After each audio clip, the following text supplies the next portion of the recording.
Let's spike news at 7। Congress नेता राहुल गांधी ने party की पंजाब इकाई के नेताओं को गुटबाजी छोड़कर टीम प्लेयर बनने की सख्त चेतावनी दी है। पंजाब के बरनाला में कांग्रेस की किसान मजदूर रैली में उन्होंने कहा कि पार्टी से बड़ा कोई नहीं है और अगर जरूरत पड़ी तो वे और मल्लिकार्जुन खड़गे उन्हें ठीक कर देंगे। राहुल ने कार्यकर्ताओं की ताकत पर जोर देते हुए पंजाब को कांग्रेस की ताकत बताया। उन्होंने अमेरिका भारत व्यापार समझौते को किसानों का डेथ वारंट करार दिया और आरोप लगाया कि ट्रंप की धमकी से मोदी ने कृषि क्षेत्र खोल दिया, जिससे सोयाबीन, दालें और फलों के आयात से पंजाब और हरियाणा समेत कई राज्यों के किसान बर्बाद होंगे। मनरेगा को कमजोर करने पर भी राहुल गांधी ने मोदी सरकार पर सवाल उठाए। मैं बता रहा हूं, चाहे आप कितने भी बड़े हो, पार्टी से बड़ा कोई नहीं है। आप टीम प्लेयर बनो,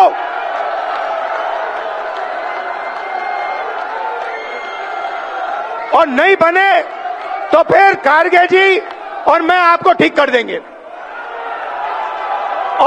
और ये जो सारे सीनियर नेता बैठे हैं, मैं इनको बताना चाहता हूं कि हमारी सच्ची शक्ति हमारे कार्यकर्ता हैं। ये जो है, ये हमारी सच्ची।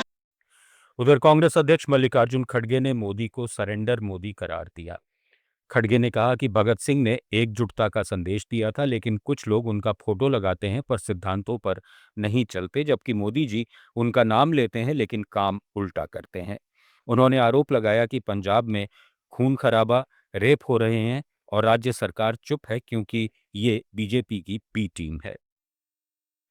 ये नरेंद्र मोदी जी, ये तो सरेंडर मोदी है। क्या है ये? नरेंद्र मोदी सरेंडर मोदी। किनके सामने सरेंडर है? ट्रंप के सामने सरेंडर है।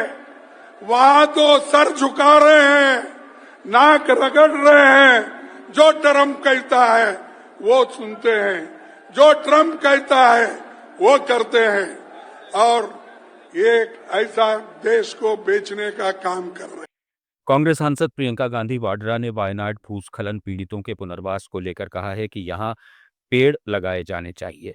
हादसे में बचे लोगों के लिए जो भी काम किए जा रहे हैं उनका स्वागत है। कांग्रेस पार्टी ने 100 घरों का वादा किया है। मैं सभी राजनीतिक पार्टियों की उनकी कोशिशों के लिए तारीफ करती हूं।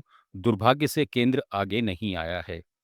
प्रियंका ने मुंडक्काई चूरलमाला भूस्खलन के बचे हुए लोगों से कहा कि कांग्रेस पार्टी ने पीड़ितों के लिए 100 घर बनाने का संकल्प लिया था, जिसकी आधारशिला हाल में राहुल गांधी के साथ मिलकर रखी गई।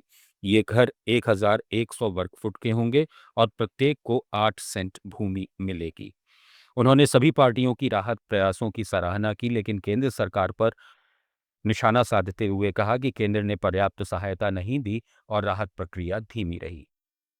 Minister with all the other MPs from Kerala, and unfortunately Centre has not been forthcoming, both in funds and in the fact that we had very much wanted them to declare this a national disaster, which was not done. Fortunately, we were able through our efforts and through meeting the Home Minister to get it at least declared as a disaster of severe nature. But it is a fact that on the Centre's part, they have not been forthcoming. Are you apprehensive that this could become a center stage for political? Tamil Nadu में केंद्रीय मंत्री पीयूष गोयल ने प्रधानमंत्री नरेंद्र मोदी की आगामी मदुरई यात्रा को लेकर कहा कि हम सच में सम्मानित महसूस कर रहे हैं कि एनडीए अलायंस के नेता भारत के प्रधानमंत्री नरेंद्र मोदी कल मदुरई आएंगे।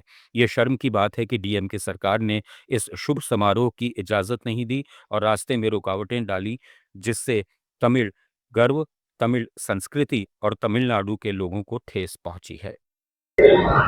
Which after a lot of struggle has finally been opened to allow the Deepam auspicious lighting of the lamp. It is a shame that the DMK government did not allow this auspicious ceremony and put roadblocks which have hurt. News at 7 में फिलहाल इतना ही।